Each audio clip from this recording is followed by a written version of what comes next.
चलो दोस्तों, क्या आपको पता है 99% जो रिश्ते टूटते हैं उनके पीछे क्या कारण होता है? क्या आपको ये पता है कि हमारे द्वारा दिन रात गधों की तरह मेहनत करने के बावजूद भी रिजल्ट नहीं आता? इसके पीछे क्या कारण है? इन सब का जवाब आज हम जानेंगे डॉन मिगुएल रुइस की किताब द 4 एग्रीमेंट के सेकंड पार्ट में। दोस्तों, इससे पहले कि आप वीडियो में खो जाओ, वीडियो को लाइक कर लीजिए, चैनल को सब्सक्राइब कर लीजिए, क्योंकि मैं लेके आता हूं ऐसी ही बेहतरीन बुक्स की बुक समरी एवरी वीक।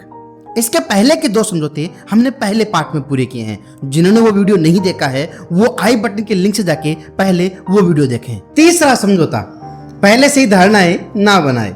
एक बार क्या हुआ, राहुल अपने शहर के किसी मॉल में शॉपिंग के लिए जाता है। जब वो शॉपिंग कर रहा होता है तो उसके सामने से एक खूबसूरत लड़की गुजरती है। वो दोनों एक दूसरे को देखते हैं और मुस्कुराते हैं। वो लड़की अपनी सहेली के साथ जा रही होती है। लड़की जाते हुए राहुल को पीछे मुड़ के बार बार देखती है और मुस्कुराती है। फिर क्या था, राहुल के मन में प्यार के लड्डू फूटने लगे। राहुल अपने मन की प्यार की कल्पनाओं में खोने लग गया। वो कल्पनाओं से ही ये सच मान बैठा कि वो लड़की भी उसे पसंद करती है। वो दिन रात सिर्फ उस लड़की के बारे में सोचता, सिर्फ उसके ख्यालों में खो जाता। वो यहाँ तक कि शादी के बारे में सोच चुका था।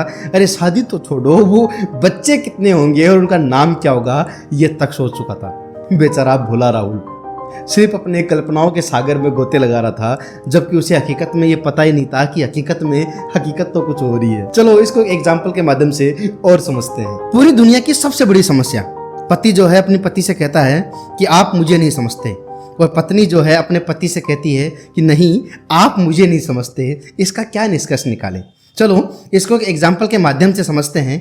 संदीप जो है वो शादी करने का निर्णय लेता है।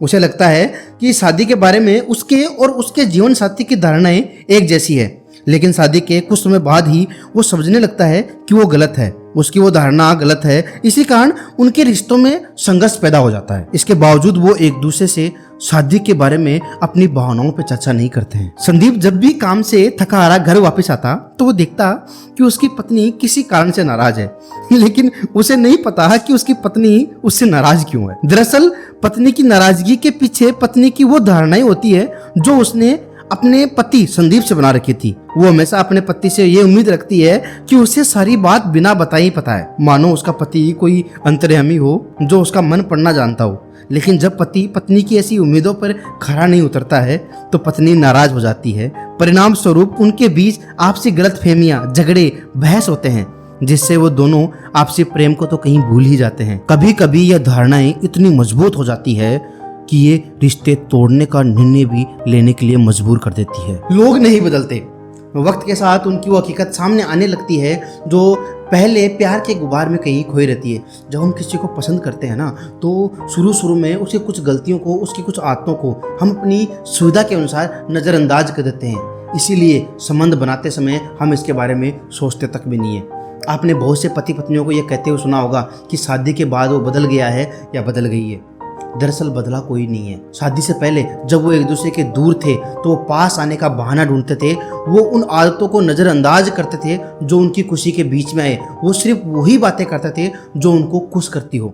लेकिन जब शादी के पास वो पास रहने लगे तो उनकी वो गलतियां सामने आने लग गई। वो उन गलतियों को बाजार समझने के लिए एक दूसरे से झगड़ने लग गए और एक दूसरे के बीच में मतभेद पैदा हो गए। लेखक आगे कहते हैं, क्या इसका समाधान है? हाँ, इसका बिल्कुल समाधान है। लेखक आगे कहते हैं कि इस दुनिया में कोई भी इंसान परफेक्ट नहीं है। हर इंसान में कुछ ना कुछ गलतियां हैं। तो जब भी हम किसी इंसान को पसंद करें तो उसकी अच्छाइयों के साथ साथ उसकी बुराइयों को भी पसंद करें। हाँ, अगर हमें लगता है किसी इंसान में जेन्युइन कोई बुराई है, साथ बैठ के उसका कोई ऐसा समाधान निकाले जिससे दोनों की जिंदगी पे कोई फर्क ना पड़े, दोनों के रिश्ते पे कोई फर्क ना पड़े। चौथा समझौता, अपनी ओर से सर्वश्रेष्ठ दे, ना तो कम ना ही ज्यादा।